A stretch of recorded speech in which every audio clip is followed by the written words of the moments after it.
Everyone, स्वागत है आपका एक बार फिर DS राठौर टीचिंग चैनल पर। आज बाजार में भी बहुत कंपटीशन है। इस कंपटीशन को भुनाने के लिए, जैसा कि मैंने पिछले वीडियोज में बताया है, आपको गुणवत्ता, मूल्य और स्थान का विशेष ध्यान रखना है।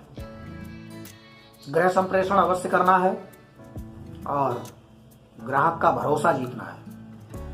रिपीट कस्टमर पर विशेष ध्यान देना है।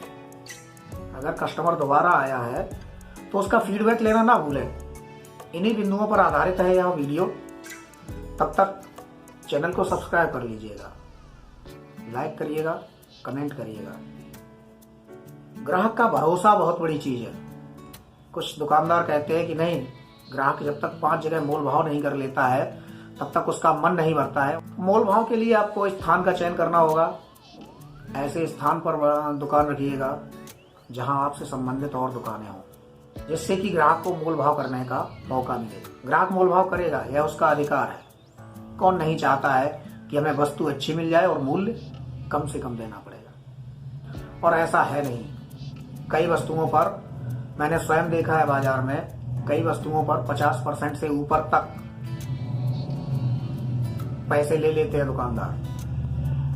एक निश्चित प्रतिशत रखिएगा। मैं फिर कह रहा हूं, मूल्य पर एक निश्चित प्रतिशत रखिएगा जो आपको उचित लगे।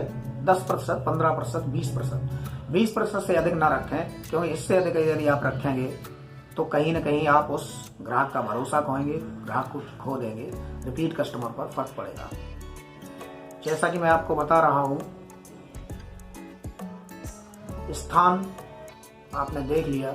अब करना क्या है कि यदि रिपीट कस्टमर आपके यहाँ आया है तो उसका फीडबैक लें। कस्टमर का रिकॉर्ड रख लीजिएगा। एक बहुत अधिक वस्तु नहीं रखनी है। उस पर कस्टमर का नाम, मोबाइल नंबर, व्हाट्सएप है तो व्हाट्सएप नंबर, इससे आपको आगे फायदा भी होगा मोबाइल नंबर से। दूसरी चीज, नाम आपके पास लिखा होगा, वस्तु का नाम लिखा होगा। मुख्य चीज है वस्तु।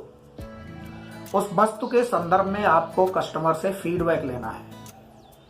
क्या दिक्कत आई, अच्छा निकला तो कितना अच्छा निकला, वो भी उस कॉपी में, उस रजिस्टर में मेंशन करिएगा। सिस्टम पर अगर आप रखते हैं हिसाब किताब तो सिस्टम में मेंशन रखिएगा। इससे कस्टमर रिपीट होगा, ये श्योर है, अगर आप उससे फीडबैक ले रहे हैं। और उससे आपका व्यवसाय भी बढ़ेगा। मान लीजिए किसी होलसेल से आपने कोई वस्तु खरीदी और उसकी वस्तु का सही फीडबैक नहीं आया तो आप उस होलसेलर को बताएंगे और आवश्यकता पड़ेगी तो होलसेलर को बदल भी देंगे। फीडबैक बहुत आवश्यक है। मोबाइल नंबर, व्हाट्सएप इत्यादि से आपको पता ही है, कस्टमर अगर रिपीट नहीं हो रहा है तो फोन से भी आप फीडबैक ले सकते हैं। प्रयास करिएगा, ग्राहकों का एक व्हाट्सएप समूह बना लीजिएगा। उस समूह में प्रेषित करिएगा नई नई चीजें जो आपके पास हो। उनका मूल्य भी लिखिएगा। डिलीवरी चार्ज के साथ इतना है और गैर डिलीवरी के इतना है। देखो, मेहनत तो आपको करनी पड़ेगी, प्रयास करना होगा। व्यवसाय तभी बढ़ेगा जब आप मेहनत करेंगे, और इतनी मेहनत कोई बहुत ज्यादा नहीं होती है। कस्टमर का रिकॉर्ड रखना, कस्टमर का रिकॉर्ड रखिएगा। वो रिपीट होता है तब उससे फीडबैक लीजिएगा। रिपीट नहीं होता है तो उसे कॉल करके उससे फीडबैक लीजिएगा, SMS भेजिएगा। निश्चित ही आपको लाभ होगा और वह ग्राहक भी खुश होगा कि आखिर यह दुकानदार मेरा रिकॉर्ड रख रहा है, मुझे जान रहा है, मुझे समझ रहा है। आज की वीडियो में इतना ही। अगले वीडियो में फिर मिलेंगे। तब तक के लिए नमस्कार, धन्यवाद।